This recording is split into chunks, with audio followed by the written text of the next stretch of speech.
It's a film because I'm an old monster kid.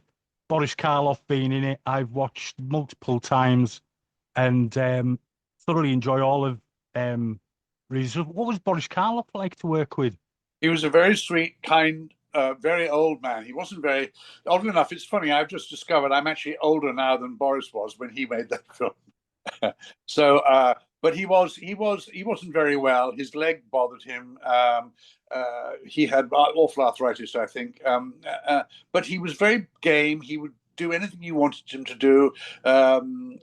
He was just a charmer, really, and quite funny. I remember sitting with him behind the flat, waiting for the cue to come for our entrance, and it went on and on and on while they did some relighting and things. He was just sitting there in this dusty little dark area. And after about 20 minutes, he turned to me and he said, "You know, by the time they get this shot, I should probably be dead." He did the little thing, which was rather sweet. But he was a lovely man and didn't complain once. He was asked to crawl around on a floor and have horrible makeup put all over him and things. And he was just a lovely old guy, really. Yeah. I once asked him, I plucked up the courage to have a conversation with him about typecasting. I said, when you played the monster, did you feel after that you were typecast for the rest of your life?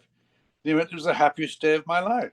He said, up until that time in Hollywood, they didn't know what to do with me. He said, up until that time in Hollywood, they didn't know what to do with me. I played all sorts of ridiculous roles, and all of a sudden I got this part, and then everybody knew what to do with me. And he said it meant I was employed for the rest of my life doing splendid work. He said, everybody is typecast.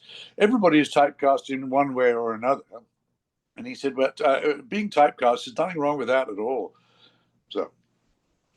And I wouldn't have said he was typecast as a monster. Typecast as a horror. Yes. He became a horror icon. Yeah. And, he always claimed he never made a horror film in his life. He said, I made fantasy films and scary films. He said, but horror is a word he hated. He said horror to him is a child run over by a bus with a bloody smear across the road and the camera's lovingly devoted to looking at it. What I do is silly, fun, fantasy, scary stuff. He said, it's not horror. He hated the word horror film. Oh, that's brilliant. That's a great story, that's fantastic.